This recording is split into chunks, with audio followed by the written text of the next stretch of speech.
Good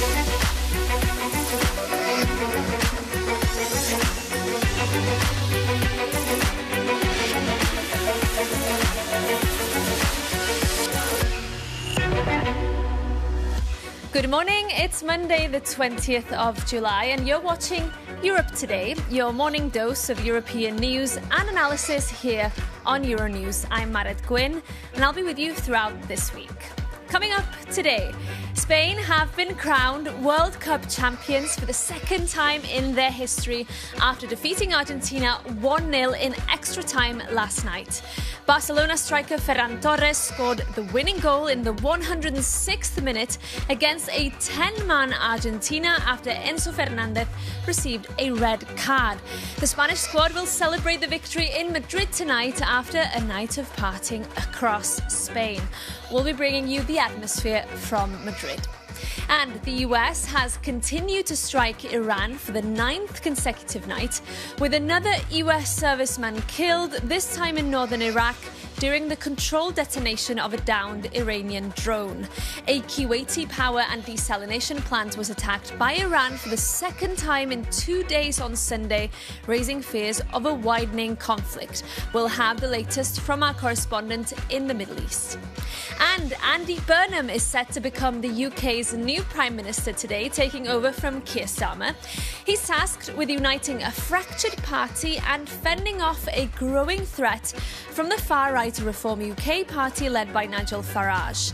Burnham has also vowed to decentralise power away from London. We'll have more analysis.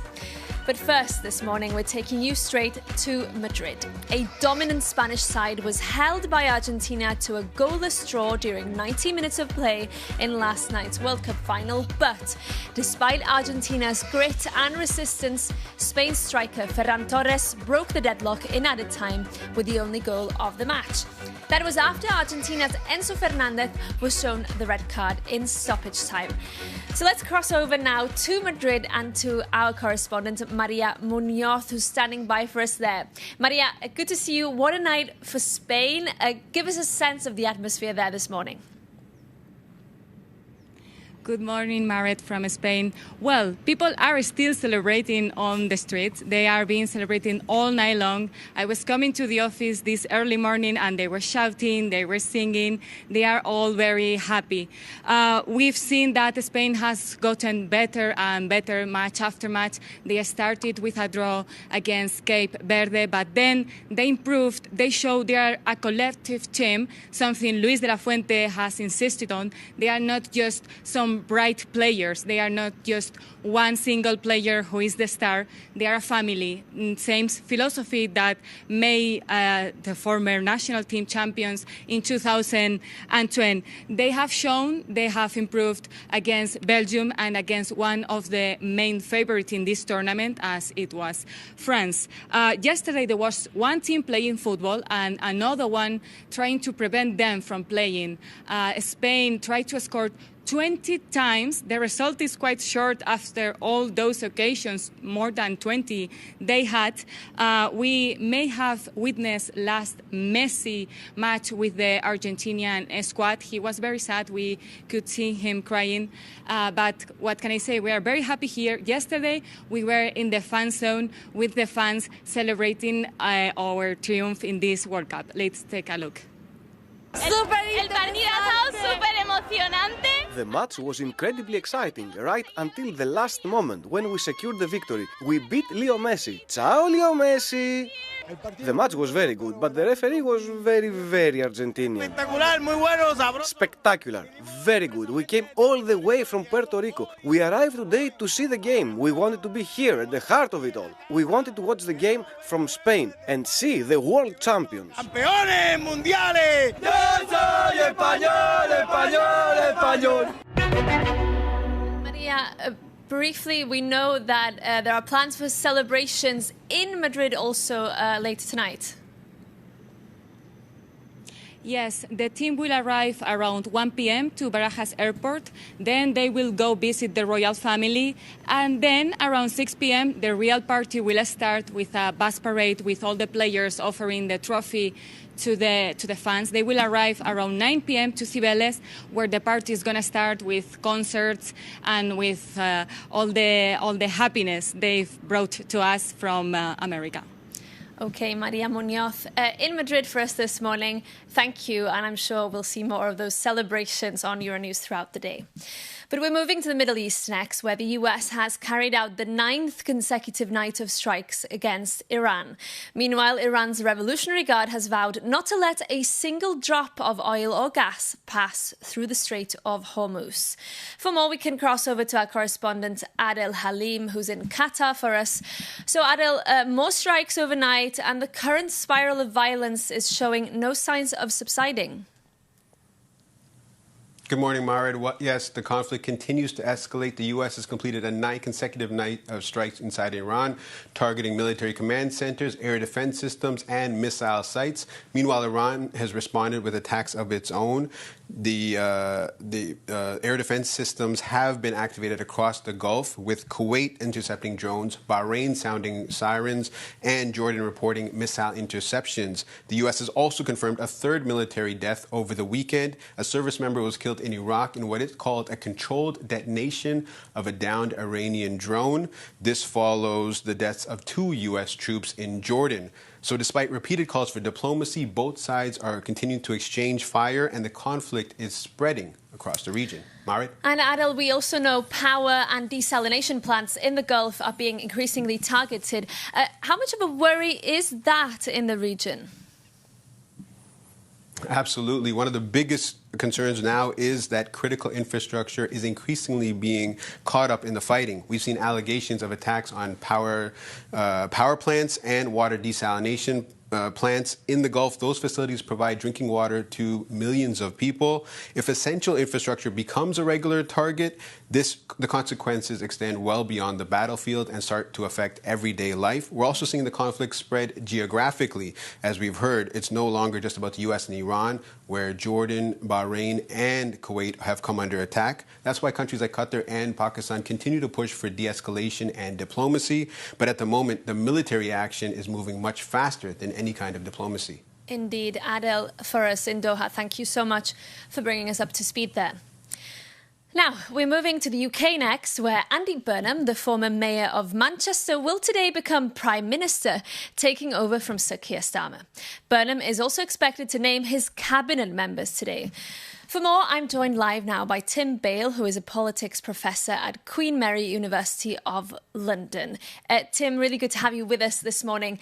So listen, Burnham is promising big change, the biggest change in UK politics in 40 years, he says. How crucial will his cabinet appointments now be in setting the tone for his government and ensuring he hits the ground running? Well, I think you're right to say they will set the tone. There's been quite a lot of speculation over the weekend and indeed the last week, particularly about the position of Chancellor of the Exchequer, the key finance ministerial position. It looks like it's slipped away from Andy Burnham's key ally, Ed Miliband, who is seen by some to risk spooking the markets, to coin that cliche, and instead go to Shabana Mahmood, who is seen to be more on the right of the Labour Party and probably will cause fewer ructions in the market. That means Ed Miliband will probably go to Foreign Secretary. But it is absolutely clear that he does have to signal a departure from what's gone on before. Otherwise, in some ways, there is no point replacing Keir Starmer with someone else. So, yes, today will be very important. You don't get a second chance to create a first impression. So everything about today, the choreography, and indeed the choreography for the next week, I think, will be absolutely crucial.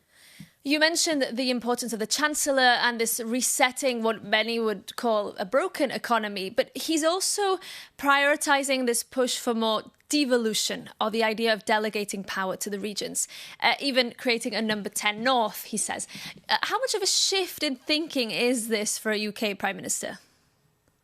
I'm not sure it's as big a shift as people think, actually. Prime Ministers for a long time, whether they be Conservative or Labour, have been talking about the over-centralisation of the UK and particularly the over-centralisation of the UK economy. Even under the Conservatives, you saw an outpost of the Treasury being created in Darlington in the northeast. of the country. So in some ways, I think this is more about mood music than it is necessarily about substance. That said, obviously, given that some of our more peripheral regions feel that they've been left out from whatever growth there has been in the British economy, it is important that we spread the wealth out from the southeast and London, where it is at the moment concentrated. And that obviously has a particular knock-on effect for the kind of jobs that are available in those areas. So I think devolution is important, but I don't think it is the magic bullet that some, and indeed possibly Andy Burnham, suggest it is. Very, very briefly, Tim, if I may, just to close, we're watching intently here from Brussels, of course. Do you expect a big shift in Burnham's EU and foreign policy compared to the Starmer government? Very briefly, no. Strong support for Ukraine, trying to handle an erratic US president and trying to move towards closer relationships with the EU, but in some ways, unfortunately, not really making a big move on the single market or the customs union. There'll just be incremental moves until possibly the next parliament if Burnham gets re-elected. OK, thank you so much for that analysis for us from London. But we're moving on now, because last Friday, the European Commission unveiled proposals aimed at making European banks more competitive. It's widely seen as a move to close the gap with US rivals. Well, on Friday, our correspondent Sasha Vakulina caught up with the European Commissioner for Financial Services, Maria Luis Albuquerque, and started by asking her what impact she hoped the proposals could have for European citizens and businesses. Banks are very important in the European economy. They're important for citizens, they're important for businesses, for financing. So we need them to be efficient and to work well. We have found a few problems which need to be addressed, and we have, with this diagnosis, also indicated the way forward. So it is about making our banking sector better prepared to support citizens, businesses, and the Europeans' ambitions and vision for the future. And what is it the key aspect here when it comes to the Europeans, to ordinary savers? If you focus on this category, yes. What is the key? People typically go to banks for one of two things. Either they need to borrow money for a mortgage, for whatever objective. They should have banks which are efficient but also competitive, so that people can compare different offers and choose the one which is best. But also people save money and put money aside for a rainy day, for a pension, for whatever reason. And banks are often the agents, the intermediaries that people go to. So the more efficient the banks are, the more competitive the system is, the better will be the offer of such opportunities for our households wanting to save and invest their money. When we look at the world of big powers, does Europe need more cross-border mergers, meaning probably fewer but bigger European banks and therefore more consolidation? Yes, we need a few big banks. But if we compare the average size of even the bigger European banks and our competitors, who also operate in Europe, by the way, namely American banks, the size is completely different. And for some areas of business, that scale really matters. We have identified the fragmentation of the banking sector, or the incompleteness of the single market in banking, as the main problem holding us back in terms of competitiveness. That is actually the bigger problem we have discovered. This makes it very inefficient. This perspective of looking at member states in isolation is actually very costly to the European economy. I think that member states, they come from the past where we looked at this from a national perspective, but I think we have all realized that our true competitors are other blocs. So it's Europe together with our other competitors. And that requires that change in mindset. Of course, it's difficult. It's a significant change, and there is a normal resistance to change. But I think the fact that there is awareness and the conscience that the costs of not moving are increasing, I think we have now better conditions to deliver on those objectives. The report argues that Europe's banks need to take more risk if they are to finance growth and compete globally. Where do you draw the line between encouraging certain risk-taking and avoiding the mistakes that led to previous financial crises? It's not banks that need to take more risk. It's the whole Europe that needs to have a different approach to risk. So because of how we are, also because of cultural elements, but because of some inefficiencies in our system and still the legacy of the previous crisis, we focused a lot on reducing and trying to eliminate risk. But if you eliminate risk, you eliminate opportunities. We know that risk-taking is indispensable for innovation, for economic growth. So what we are talking about here is a recalibration. Now, we need to adjust the parameters of the framework to say that some more risk-taking should be considered in the system as a whole when it comes to financing certain activities. But this is the political discussion. How much risk are we comfortable to allow into the system, preserving financial stability? Because financial stability is a precondition. Without financial stability, nothing else works. So we need to find the right balance. What we are talking about here is rebalancing, allowing some more risk while preserving financial stability. It's a recalibration. It's not going back to the past, because we have learned the lessons and we are much better prepared to manage risk in a sound and prudent manner now. Now, Europol, the EU's law enforcement agency, has said that online ecosystems are reshaping terrorist threats. In a report released last week, the agency also said that violence has become a means of gaining identity and belonging for a number of perpetrators, and that this creates a more complex threat across Europe. To discuss those findings in more detail, I'm joined now by Anna Siobry, head of the European Counter-Terrorism Centre at Europol. Good morning, Anna. Great to have you with us. So your report states that the lines between established terrorist ideologies and other forms of violent extremism are being blurred. Why is that a reason to be worried? Yeah, we need to follow the development, and this is also what we have been describing since, if we go back the 10 years since Europe experienced the wave of mass casualties and major attacks, and also when European Counter-Terrorism Centre was created. And since that, we have done these trend and situation reports to describe the development of the threat. And this year, we actually describe that the threat is persistent. It still exists, and it's a major threat against European security.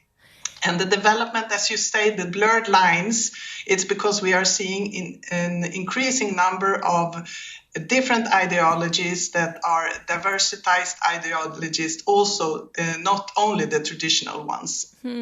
So you mentioned diversifying ideologies, but what would you say, based on your analysis, is the biggest threat that Europeans should be concerned about right now? We need to understand that the threat is persistent. If you go back to 2025 and look at the numbers of arrests, you have almost 500 arrests, terrorist-related arrests in the European Union. This shows that the threat is persistent. We also see that the major threat comes from jihadism, and that's also the most lethal threat. But we also need to understand the development of these new ideological platforms that are also popping up. Finally, I want to ask you, because the report also points to more lone actor attacks. Doesn't that make preventing or addressing the threat almost impossible for law enforcement? Yeah, that's one of the challenging elements that we are also pointing out, because, of course, if you have a lone actor using simple methods, and that doesn't actually require a lot of preparation, but they are radicalized online, and it also this provides a lack of possibility for law enforcement to intervene in timely manners. Okay, Anna Siobry for us, speaking to us from Europol. Thank you so much for your time this morning. But that's all we have time for today, I'm afraid. Thank you so much for tuning in. We'll be back at the same time, same place tomorrow. So we hope to see you then. In the meantime, take care.